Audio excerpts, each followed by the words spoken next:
Welcome to our channel. September 1945. The war had been over for 4 months, but 15-year-old Klaus Veer was still a prisoner. He'd been captured in France wearing a uniform 3 sizes too large, carrying a rifle. He'd fired exactly twice before surrendering. Now he stood in the brutal Texas sun at Camp Hearn, one of 43 German PS at the Morrison Ranch. Except Klaus wasn't a man. None of them were. They were boys, 14 to 18 years old, conscripted in Germany's final desperate months, thrown into combat with 2 weeks of training and captured before they could understand what war actually meant. The Texans called them Hitler's children. But on the ranch something unexpected happened. For the first time since their childhoods were stolen, these boys remembered how to laugh. Blouse had forgotten what it felt like to not be afraid. Fear had been constant for 8 months, fear of bombs, of officers, of dying, of living. Even now, standing in the Reinhard watching American cowboys demonstrate, cattle roping, his body remained tensed for orders to move, to fight, to run. "Relax, kid."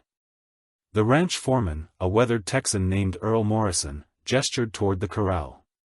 "You're going to work cattle, not fight them. See that calf there? Your job is to feed it, clean its pen, keep it healthy. Think you can manage that?" Klaus nodded, not trusting his English. Beside him another young prisoner, Thomas, maybe 16, whispered in German, "It's a trick, they'll make us do something terrible." "Cattle work isn't terrible," Klaus whispered back. "It's just work, everything's terrible. We're prisoners, enemy combatants, we're farm labor. There's a difference." But Klaus understood Thomas's suspicion. They'd been taught that Americans tortured prisoners, that capture meant death. Instead, they'd been given clean barracks, adequate food and assigned to ranch work under minimal guard. The cognitive dissonance was overwhelming. Earl led them to the livestock pens where a dozen calves milled around their eyes. Large and curious. One particularly small calf, brown with a white patch on its face, approached the fence where Klaus stood. "That one's a runt," Earl explained. "Born late season, struggling to thrive, needs bottle feeding twice a day. Extra attention, you up for it?" Blouse stared at the calf. It was looking at him with complete trust. No fear, no judgment, just animal innocence. Yes, I can do this." Earl handed him a large bottle filled with milk formula. "Show him you're friendly. Animals know when you're scared." Blouse approached slowly, the bottle extended. The calf sniffed his hand, then latched onto the bottle with desperate hunger. The sensation of feeding something instead of destroying it made Klaus's throat tight. "He likes you," Earl observed. "What will you call him?" "Call him, every animal needs a name, can't just call him the runt." Blouse watched the calf drink its tail, swishing contentedly. "Bruno, his name is Bruno." Over the next hour, Earl taught Klaus and 5 other young prisoners basic cattle care, feeding schedules, pen cleaning, health checks. The work was simple, physical and completely removed from war. Klaus found himself relaxing incrementally, his shoulders, lowering from their permanent defensive hunch. Then the older prisoners arrived. They were Wehrmacht veterans in their 30s and 40s, hardened soldiers who'd fought across Europe before capture. Their leader, a former sergeant named Dietrich, surveyed the boys with the calves with undisguised contempt. "Look at them," Dietrich said in German, his voice, carrying playing with animals like children. "Have you forgotten your German soldiers?"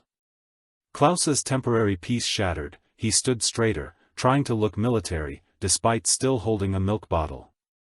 "We're doing assigned work," Blouse said. "Carefully, you're embarrassing the Reich, acting like farm boys instead of warriors." "The war is over," Thomas interjected, surprising Blouse with his boldness. "We're not warriors anymore."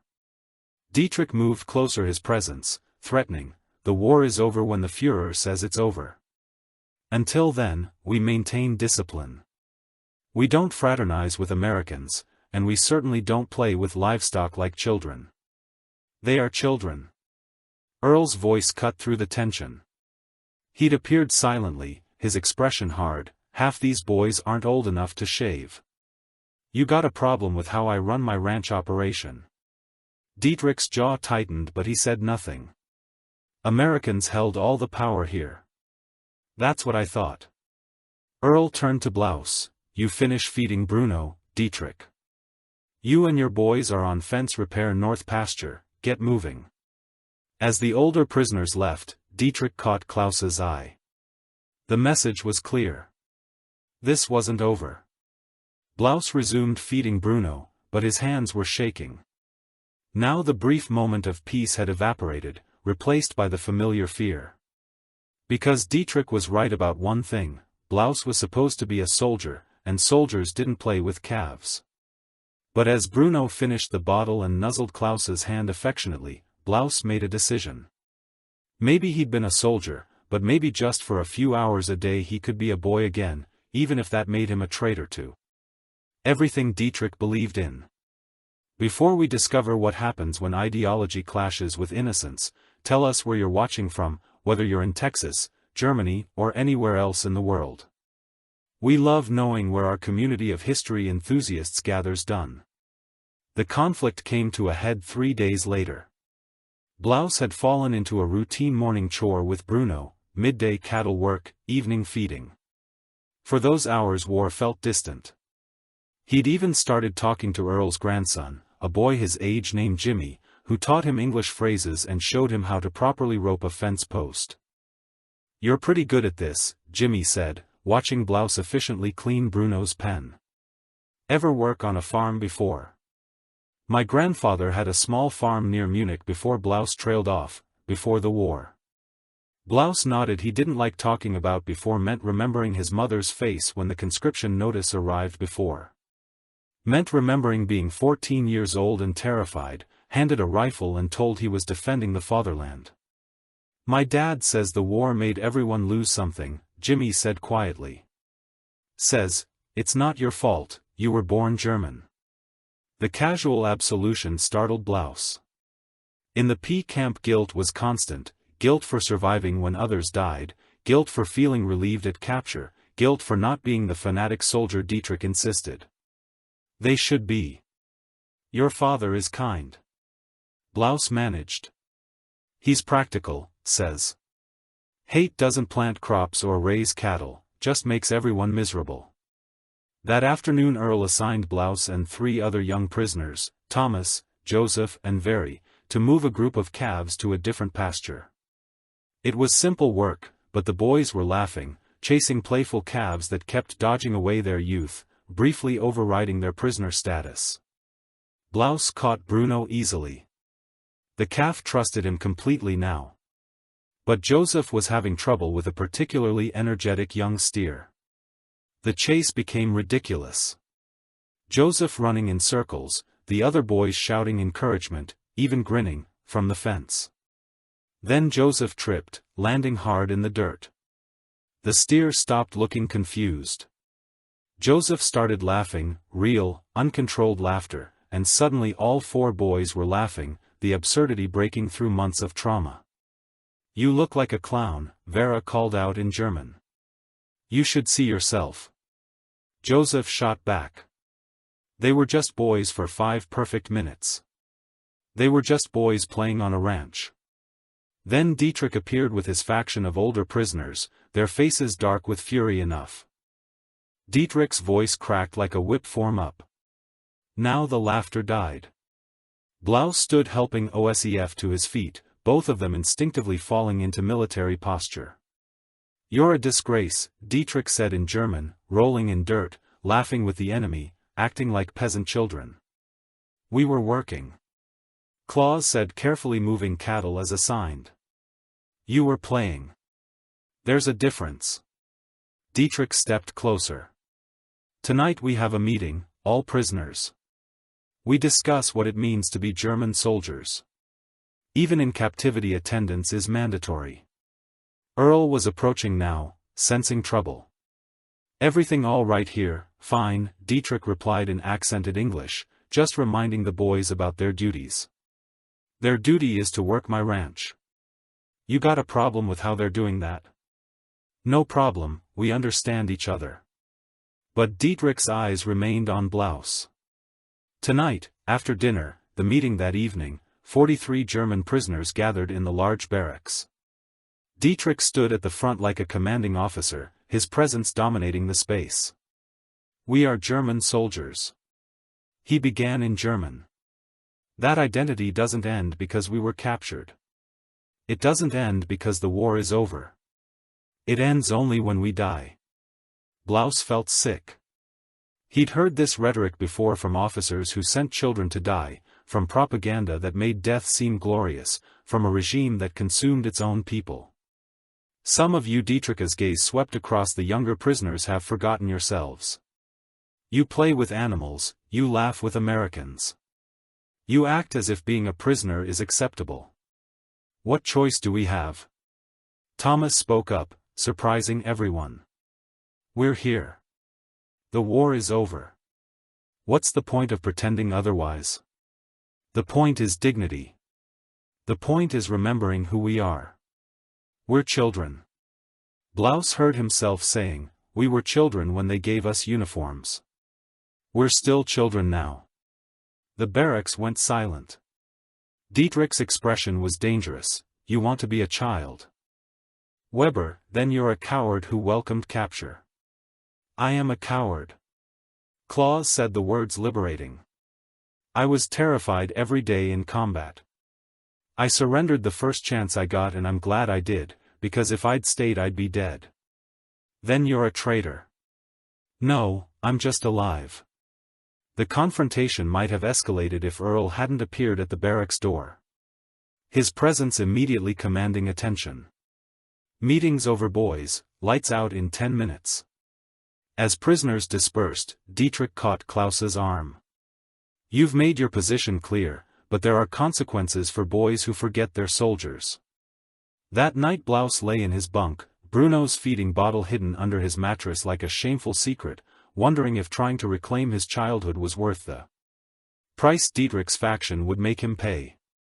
The next morning brought frost, unusual for Texas but not unheard of in late autumn.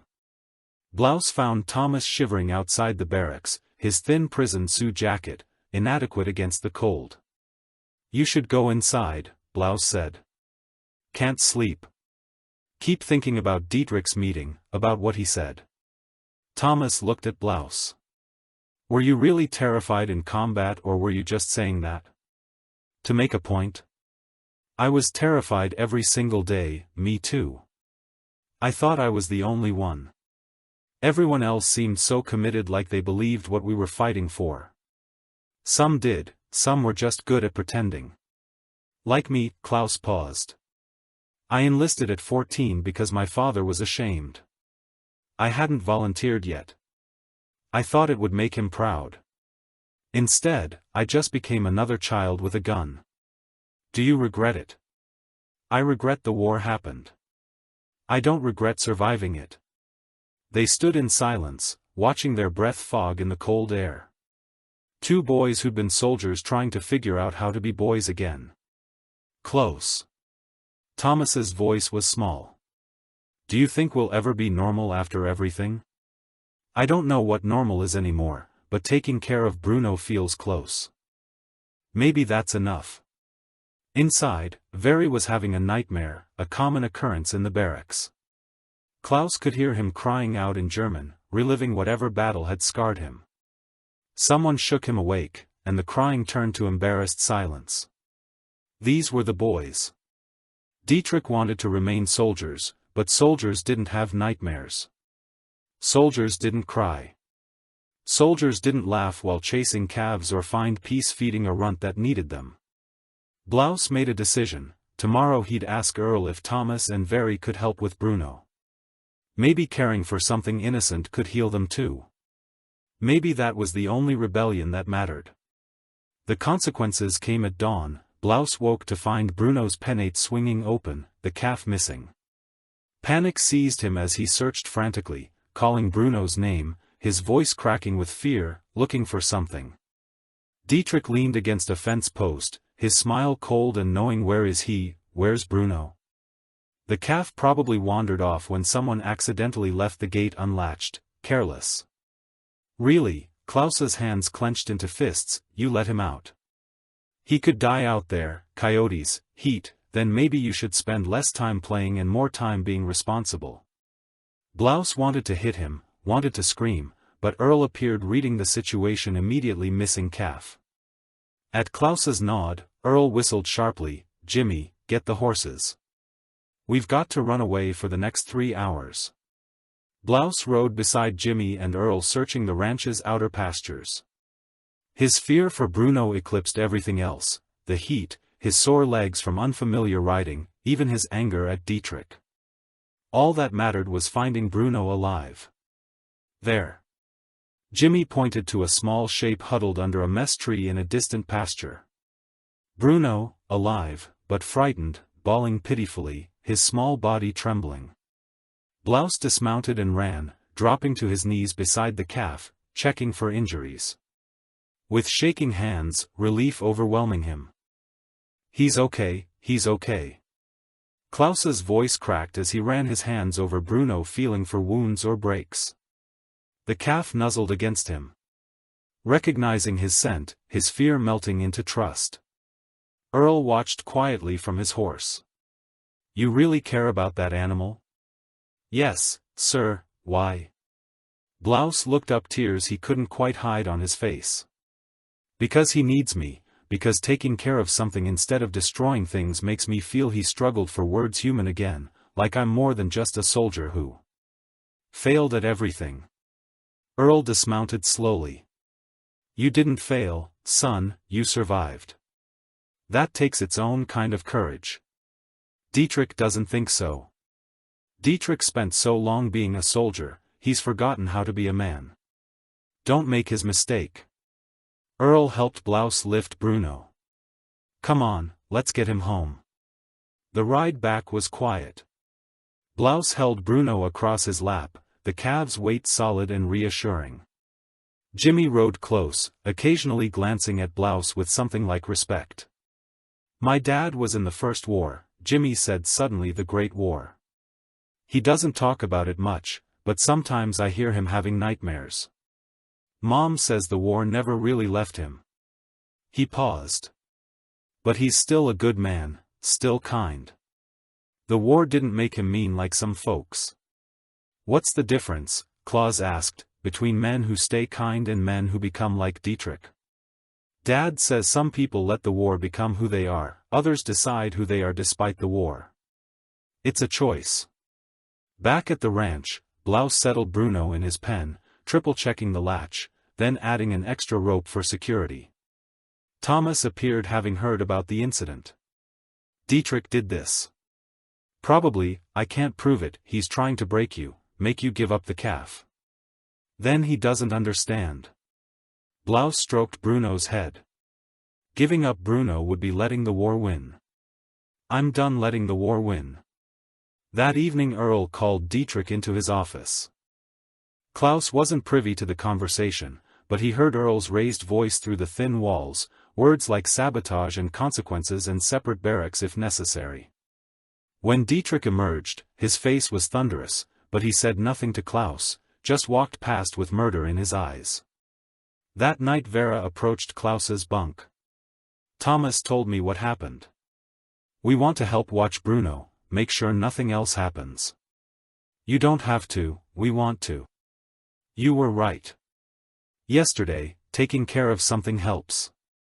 Very's voice dropped. I have nightmares every night, but yesterday, when you let me help feed Bruno, I slept through. For the first time in months, Klaus felt his throat tighten. Okay, tomorrow morning you and Thomas can help with feeding. We'll rotate watch. It was a small rebellion, but it was theirs. 2 days later, Earl made an announcement that changed everything. My grandson's birthday is Saturday. We're having a small celebration, cake, games, nothing fancy. I'm inviting you boys. He looked directly at the young prisoners. Not you, Dietrich, just the kids. The divide was now official, the boys versus the soldiers, childhood versus ideology. Saturday came with Texas sunshine and the smell of barbecue that made Klaus's mouth water. Jimmy's birthday party was modest, family, a few ranch hands and 6 German teenagers standing awkwardly in civilian, borrowed clothes that Earl's wife had provided. "You boys know how to play horseshoes?" Jimmy asked, gesturing to a set in the yard. "Never tried," Blouse admitted. "Perfect, I'll teach you." For 2 hours Blouse forgot he was a prisoner. He played horseshoes badly, ate birthday cake that tasted like heaven after years of rations, taught Jimmy some German phrases and laughed when Joseph accidentally hit himself with a horseshoe trying to show off. They were just teenagers at a birthday party, nothing more, nothing less. Earl's wife Martha approached Blouse near the end, her kind face weathered by years of Texas sun. "Earl tells me you're good with Bruno." "I try, Mom. We've been thinking when you boys eventually get repatriated, Bruno's going to miss. You might not eat properly for a while. Animals bond, you know." She paused, her eyes, knowing, unless maybe you wanted to write. "Let us know how you're doing. Keep a connection." The offer was more than mail. It was acknowledgement that Blouse was a person with a future, not just a prisoner with a past. "I would like that very much, ma'am. Good, because Earl and I have grown fond of you. You remind us of our nephew. He was about your age when he enlisted, didn't come home from Normandy." Klaus's chest tightened. "I'm sorry, not your fault. War takes everybody's children." Martha squeezed his shoulder, "But you survived. That means something. Don't waste it by staying stuck in what you were forced to be." That night, back in the barracks, the atmosphere had shifted. The young prisoners sat together talking quietly about the party, about Jimmy's family, about a future that suddenly seemed possible. "Do you think we'll actually get to go home?" Thomas asked. "Back to Germany?" "Eventually," Klaus said, "when the paperwork clears. What if there's nothing to go home to? My city was bombed flat. My parents, I don't even know if they're alive." Very spoke up from his bunk. "My mother wrote once through the Red Cross, she's alive, but living in a refugee camp, says, our house is gone, everything's gone." The silence was heavy with shared loss, 43 boys and men who'd lost everything clinging to whatever stability, prisoner of war status provided. "Then we start over," Blouse said finally, "like Bruno did when we found him scared and alone, but alive is alive enough." Thomas's voice was plaintive. "It has to be because the alternative is becoming, like Dietrich, so stuck in the war that peace becomes the enemy." Joseph laughed bitterly. "Peace, that's a joke. Germany's divided between 4 occupying powers, Russians in the east, Americans in the west. There's no peace, just different kinds of occupation. Then we make our own peace, one day at a time, one calf at a time." Blouse pulled out the photograph Martha had taken earlier, 6 German teenagers and Jimmy, arms around each other's shoulders, smiling at the camera. "We remember that enemies can become friends. That's how peace starts." November arrived with surprising cold and with it the repatriation orders. Blouse was working with Bruno when Earl found him, the paperwork in hand. Orders came through, "You boys ship out in 3 weeks, December 1st. Klaus's hands stilled on Bruno's feed bucket. 3 weeks, 21 days, then back to a Germany he barely recognized, a home that might not exist anymore. "I understand, sir, do you? Because I need you to understand something else." Earl leaned against the fence. "I talked to the repatriation authorities, asked if there was any way you could stay civilian sponsorship, agricultural work, visa something." Klaus's heart leapt and no dice.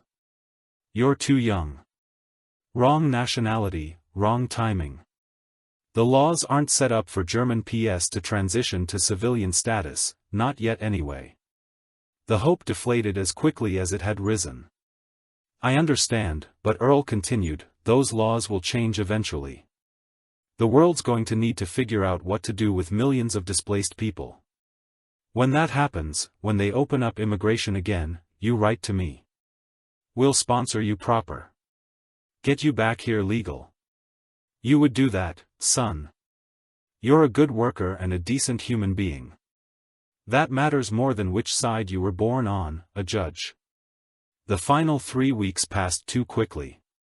Blouse spent every available moment with Bruno, teaching Thomas and Very everything about the calves' care, knowing they'd be separated soon. On the last Saturday, Earl called Blouse to his office one final time. You've done good work here. Bruno's thriving because of you. Earl pulled out a photograph, Blouse smiling, Bruno's head resting against his shoulder, both of them peaceful in afternoon light. Took this last week. Keep it. Remember that you were more than a soldier. You were a boy who loved a calf. Blouse couldn't speak around the lump in his throat. One more thing, Earl handed him an envelope, my address, Martha's recipe for birthday cake and a letter of reference in case you need it for work back home. You're a good kid, close. Don't let the war convince you otherwise. Departure day came with frost on the ground. The boys were loaded into trucks, their few possessions packed, their temporary freedom ending. Earl and Jimmy stood at the ranch gate waving goodbye. Blouse looked back at the pens where Bruno watched bawling his confusion and distress. The sound broke Klaus's heart into pieces. He'll be okay. Earl called. We'll take good care of him. You have my word. The truck rolled away from the Morrison Ranch, carrying 43 prisoners back toward an uncertain future. Most were silent, some cried quietly. Blouse stared at the photograph of Bruno, memorizing every detail before the memory could fade. You think we'll ever be normal? Joseph asked quietly. After everything, I don't know what normal is anymore, but for a few months this felt close.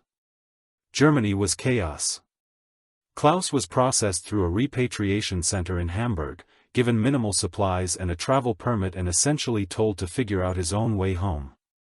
At 16, he was legally an adult, but emotionally still a child soldier trying to understand civilian life. He found his way to Munich, to his grandfather's farm. It was damaged but standing, the barn partially collapsed, the fields untended but salvageable. His mother had survived, aged decades by trauma, but alive. They hugged in silence, both too overwhelmed for words. You're so thin, she finally said, pulling back to study his face. Were they cruel to you, the Americans? Klaus thought about the ranch, about Earl and Jimmy and Bruno, about learning to laugh again, about being allowed to be a boy instead of a symbol. No, Mama, they weren't cruel. They were kind. She looked confused, as if kindness from the enemy made no sense. Blouse didn't explain further. How could he? His mother had survived bombings, occupation, rationing, terror. She'd earned her hatred of everything foreign. Blouse had earned something different, a memory of humanity that transcended flags and uniforms. He helped rebuild the farm over the following months, worked alongside other returning veterans, all of them damaged in different ways. Some were bitter, some were broken. Some, like Blouse, were just trying to figure out how to be human again. At night, he studied the photograph of Bruno until the edges wore thin from handling. 6 months after repatriation, a letter arrived from Texas, Earl's handwriting, careful and clear. Blouse. Hope this finds you. Bruno is doing well, big and healthy now. Almost didn't recognize him from the little runt you saved. Jimmy asks about you often. If you ever want to write back, we'd love to hear how you're doing. The ranch hasn't been the same without you boys. Hope Germany is treating you kindly. Earl Morrison. Blouse read it 3 times, tears streaming down his face before he could compose himself enough to write back. And when he did, the floodgates opened. All the fear, the loss, the confusion of trying to be a 16-year-old farmland in a destroyed country poured onto the pages. Earl wrote back and Blouse wrote again and slowly, impossibly. A correspondence developed between a German boy soldier and a Texas rancher who'd seen past the uniform to the child. Underneath. April 1946 brought another letter with a photograph. Bruno, now massive and healthy, standing proud with 3 newborn calves. Close thought you should know Bruno became a father last month. 3 calves, all healthy, Jimmy says. One has Bruno's white patch on his face. Seems your calf passed on more than just genetics. He's gentle with his offspring, patient when they're learning to walk, protective but not aggressive, just like you taught him to be. Hope this finds you well. The offer stands. If you ever want to visit Earl, visit as if Blouse could simply return to America, return to the ranch where he'd been human instead of a soldier. The impossibility of it made Klaus's chest ache with longing, but he wrote back anyway, describing his work on the farm, his mother's slow recovery, his dreams of someday returning to Texas.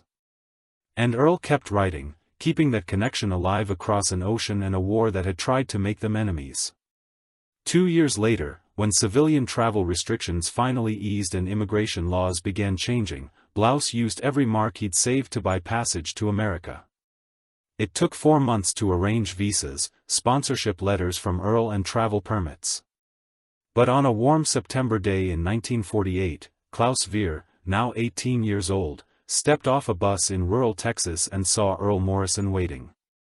"Welcome back, son," Earl said simply, his weathered face breaking into a genuine smile.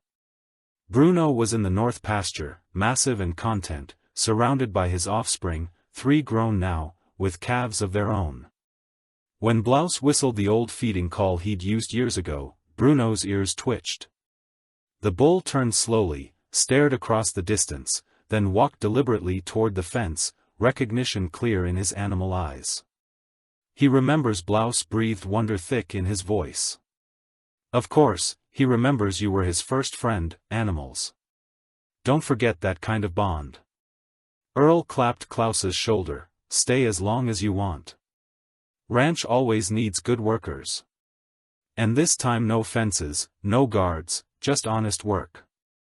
Blouse stayed 3 months that first visit, worked alongside Jimmy, now a confident young rancher preparing to take over the family business, helped with the cattle, fixed fences. Rediscovered the peace he'd found at 16. And when it was time to return to Germany to help his mother, he did so with something he'd never expected to find: closure.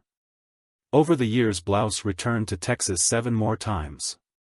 Each visit Bruno was there, older, slower, but still recognizing that whistle, still walking to the fence when Klaus called. When Bruno finally died at age 19, ancient for a bull, Earl wrote to Blouse in Germany with the news. Klaus cried for 3 days, mourning not just a calf but the symbol of everything that animal had represented, the moment when he'd been allowed to be a child again, when an enemy had shown him kindness, when healing had begun. Years later, when Blouse had children of his own, he told them about the Texas ranch, about how Americans gave him back his childhood, even briefly, about a calf named Bruno who taught him that love didn't require language or nationality or political alignment, about how the enemy became friends. Because one man chose kindness over convenience, humanity over hatred. The photograph remained Klaus's most treasured possession until his death at age 73. A 16-year-old German pea smiling with a calf, both of them peaceful in Texas sunshine, proving that even in war's darkest aftermath, innocence could be reclaimed if someone was brave enough to offer it.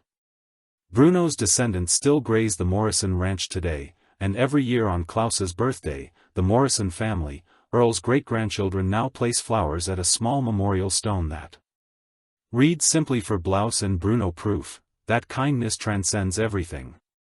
If this story touched you, share it with someone who needs reminding that healing begins when we see children as children, regardless of which side of history they stood on.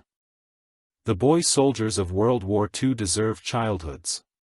Some found them, however briefly, on ranches where kindness mattered more than nationality, where a calf could save a soul and where former enemies became family.